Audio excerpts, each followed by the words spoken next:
Katie Hopkins joins us now from London. Katie, welcome to the program. Thanks for being with us. What is going on over there that they're so incompetent and so weak? It is absolutely, it is crazy here in the UK. That is all I can say about this country that I love, so many people love. We have a situation where our own mayor, the London mayor, Sadiq Kant, as I call him, he was sworn in on a Quran. He had to go and find his own Quran to be sworn in. He left it at the swearing-in ceremony because he said there will be many more of us, and he was right on that one, of course. But the tragedy of it all is that our London mayor will not stand up. He will not say, this is Islamic extremism. We stand against Islamic extremism. And well, look, Katie, you and I both know that there are fellow travelers in government in America and over there.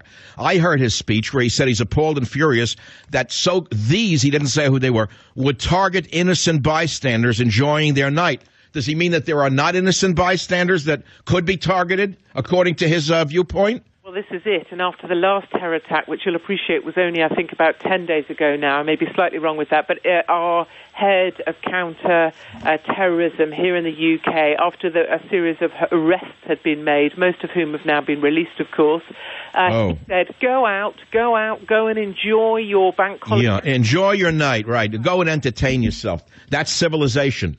That's what they were doing the other night. They were out having a drink, having a meal, and then they were stabbed in the face, in the neck, with a 12-inch machete, a hunting knife.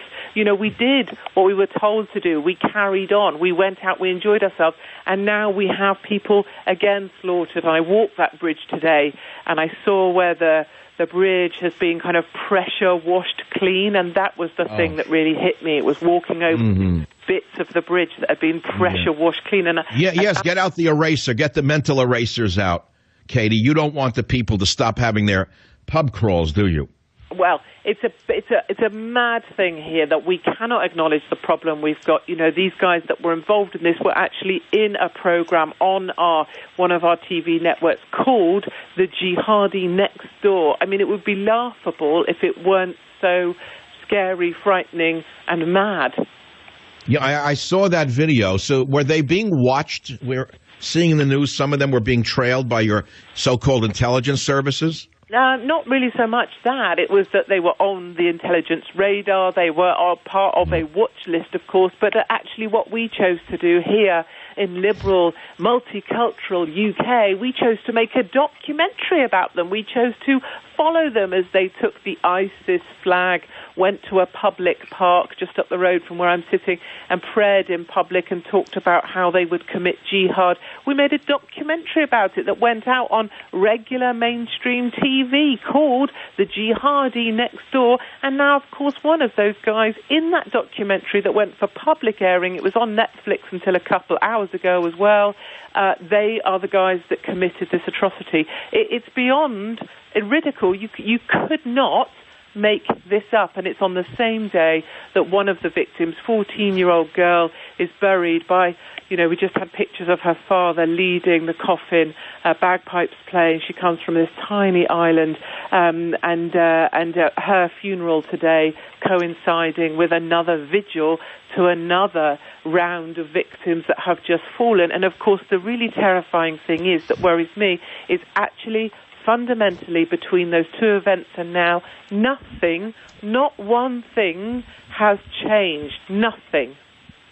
Katie, there is a politician in your country calling for the internment of those on watch lists. What is the politician's name?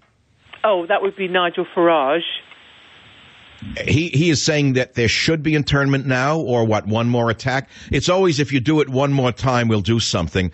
Those of us who grew up in bad neighborhoods know that the kid who was bullied usually said, oh, that's terrible. If you hit me one more time, I'll hit you back. Why has the West become such a blithering group of cowardly nations? We're doing nothing.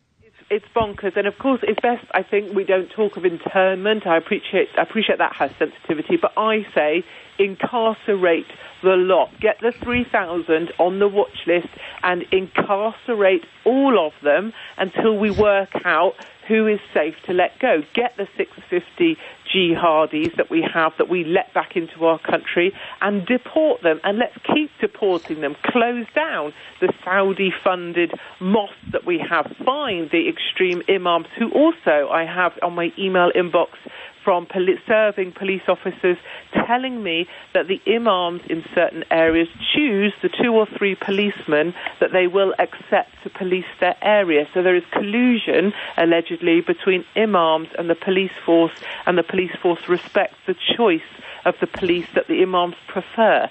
That is the situation we face, and we are not taking action against this. I have a caller on the Savage Nation who is saying that British people are remaining silent about terrorists because they're afraid of facing hate crime charges. Is that true? Absolutely true. I think the reason I have the voice I have, or a platform, and as people point out to me tonight, actually, I am just a nobody. That is true, but there are only a few of us who are prepared to keep speaking out, because of course it comes with the threat of arrest. I have the Met Police always with the threat of arrest. I have been interviewed under caution by the Major Crime and Homicide Command. I have been reported to social services for the security and welfare of my children. We do face backlash. I have the New York Times, of course, reporting terrible inaccuracies about me, which we have to keep correcting because they just make them up. So that's the sort of... Well, how is it that individuals who call for the overthrow of England, the imposition of Sharia law, are permitted in that nation, and I, Michael Savage, am still banned from entering your country? How is that possible? It's beyond me. We are driving out the people like myself who were part of the military, went through Sandhurst, wanted to fight for my country. I feel like we're being driven out, we're being silenced, we're hunted down, we're reported to the police, and yet these other individuals are given an endless platform. We make documentaries about them. A guy that just stuck a 12-inch hunting knife through, I believe, a pregnant lady, that's yet to be confirmed. He had a documentary made about him, was glorified as a jihadi fighting back against the state, and they have a platform online as well, and they're allowed to roam free. And indeed, the taxpayer funds their lifestyle, their houses, and they don't work. So it's a perverse... Katie, let's pause for a minute. You're a very brave woman on many fronts. That's why I continuously ask you to come on my radio show here in America, heard around the world on the internet. You fought in the military. You were a member of the military. You went through Sandhurst, which is our equivalent of our West Point, probably better than our West Point, but it's irrelevant what's better. It's a very distinguished military academy. Looking ahead, do you think Britain can save itself from itself? I don't believe in the current situation Britain can save itself from itself. There are a few of us calling for people. I've been talking about it across all the networks that I can, that we need to now, enough of keep calm and carry on. It's time to stand up and fight back. And that's what I'm doing. Of course, I'm not encouraging violence on the street, but we have to demand action. But I do believe Britain has been lost. I do believe multiculturalism and the perverse ideology, as I see it, of multiculturalists in our capital city, standing behind our Muslim mayor, who will not call this for what it is. We have no moral leadership now. I cannot bring myself to vote in the election in just 3 or 4 days' time. I cannot, because I have no one to vote for, because I see no moral leadership in this country. And I fear that the country I used to love has fallen, and I fear that so many people feel that way. My only glimmer of hope is that together all of the silence can in some way rise up and create a new voice, a new platform. I don't see that yet, but it is my only hope. Wow. Well, it's the same over here. It's not much different in this country. Immediately after these atrocities occurred, there was denial and a cover-up by the American media. The very same elements that you have there obviously are operational here. The only man who could have, and I say could have in the past tense, stopped this is Donald Trump, and he's been roundly attacked by the very same forces that are covering up the acts of jihadis, whether it was over the weekend or less than 2 weeks ago when little girls were blown up by a nail bomb. No, the answer is not to carry on and go to another concert and have hashtags. What is the answer? The answer is what some are saying. Arrest them now, those on watch lists. Don't worry about the niceties of civil liberties, because without civility, you'll have no liberties. You'll have nothing. And without civilization, there'll be no liberties to be worried about. These people are anti-civilization. They are from another universe, from another time.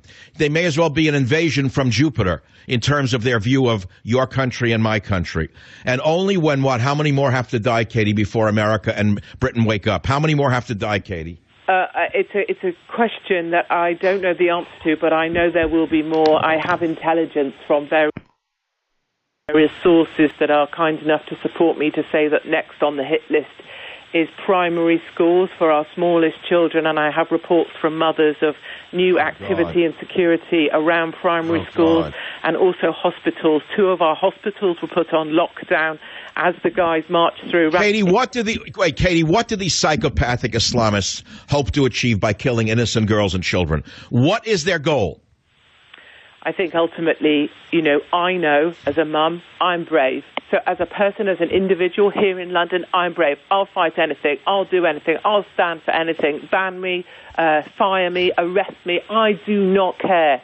But the minute I fear for my children, of course, I'll run and protect my kids. And I think that's what they're doing. That's what they're nailing, of course. Is this an attempt by radical Islam to break the heart and soul of the West and have the West capitulate to them? Is that what they're trying to do by hitting innocent children? I think so, because I think ultimately we may be brave in spirit, we may be brave in body, we may fight back, we may throw chairs at people with machetes. That's what happened. But the minute you attack our heart, which actually is fundamentally, intrinsically linked to our children, our little babies, then I'm afraid we all fail. We all are, Katie, I know we're running short of time and it's very late in England, but I want to conclude our wonderful interchange with the words of George Orwell, who wrote the following when he said, if someone comes to plant a bomb in your mother's house, plant the bomb in his mother's house first. It's a truth, and it's not a truth that we're hearing here in the UK. Well, I appreciate your bravery, as usual. I can say things that have no meaning to you because you're in a different world than I am. Katie Hopkins, thanks so much for being with us on the Savage Nation. She's with the UK Daily Mail. She is perhaps the bravest woman. I shouldn't say woman because that's limiting. The bravest person in the media today. I'll be right back. Join the Savage Nation. Call now, 855-400-SAVAGE.